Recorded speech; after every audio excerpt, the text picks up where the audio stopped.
Just imagine playing an important tennis match and the score is very close. Like you play third set, it's 6-6, and you play super tiebreak. Tiebreak is still 7. It's 5-5, and you're 2 points away from winning and losing. Every moment could decide between winning and losing. And then you have an easy shot to the open court after a long rally. You have an easiest shot of the match and the most important one, but you mess it up. You hit it straight into the net. Staying calm in situations like that is ability not many people have, and for those who do, it is a great advantage. Just think about the time when you made a simple mistake you normally wouldn't make. Maybe on exam, when you missed an easy mark and you got worst grade. Did you outburst in anger or did you stay calm? I play tennis, and sometimes when the score is close and I have built up an opportunity to win a very important point, then I drag my opponent out of the court.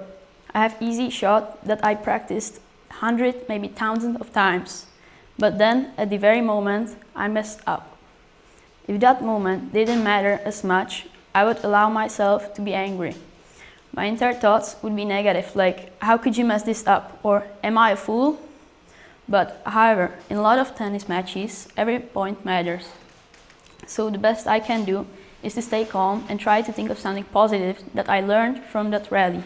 The thing is that if I let anger to take over and I lose the match because of that, the next day I do not care that much about losing. What I care about is the reason why I lost. I could have done more by just staying calm, or I could have enjoyed tennis, which I really like to play. I want to enjoy my time on the court and also do my best to win every time I'm playing.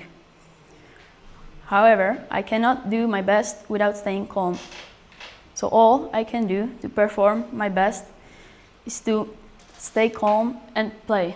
There are very small chances that you're one of the people that can turn anger into their advantage. But if I could choose between the ability of staying calm and the ability of turning anger into my advantage, I would choose the calmness because it is the one I have more control of. Researchers examining into how anger affects elite tennis players suggested an important difference between tennis players that are top 5 in the world and those that are top 25. They went through all the important things that could make the difference, like their forehand, their diet, and their coaches, but all tennis players have the best they could ask for. The difference was in their thinking. It confirms that the ones in the top 5 in the world think positively after point has been scored. The positive thoughts slow down their heart rate and save their energy. The energy they saved is the most important for them because the opponents in the top 25 did not save that energy, which gives those in the top 5 great advantage. We all have an intercommentator. After a mistake, that commentator is for us usually a critic, but it is important for us to train our commentator to be motivator and coach. Researchers examining into how tennis players maintain quiet mind in loud environment figured out that top tennis players learned how to maintain quiet mind because the only thing they were focusing about, the most important thing, was to make their intercommentator motivator and coach, not a critic. That's important for them. There are some methods which help you to stay calm and not criticize yourself after every mistake you make. The breathing technique, that's the first one and easier to do. It sounds basic, but it's very important for us because Novak Djokovic is one of the best tennis players in the world, and he uses that. You could often see him breathing and focusing on how he breathes, and it calms him down and makes him feel more calm. In early stages of his career, you could see in him that he was very often seen frustrated or angry or breaking rackets, but how he worked on his mental side, he became more calm and more stable. Now he has 24 Grand Slams and Olympic gold medals from singles.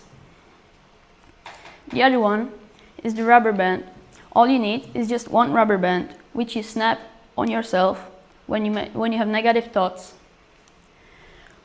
The rubber band is not supposed to be punishment. It's supposed to be a signal to your brain that all you need is to not think about negative thoughts and try to think of something positive. You need to do these exercises and figure it out that it needs to be your routine. When you make a mistake, in 1 hour you know that you should have stayed calm, but in the moment you maybe not realize it and you could outburst in anger. You can use these two exercises everywhere. In an important job interview, in an important exam, or in an argument. The next time I'll be in this situation, I'll know what to do. That means I'll have a better chance to win the match, get the job, finish the presentation correctly, or not get annoyed in argument. My life will be a series of positive things, and not my actions will be controlled, and they'll not be just emotional reactions. Because the next time I'll miss an easy shot, I'll stay in control and not throw away a large portion of my potential because of anger. Are you? The choice is yours. Thank you.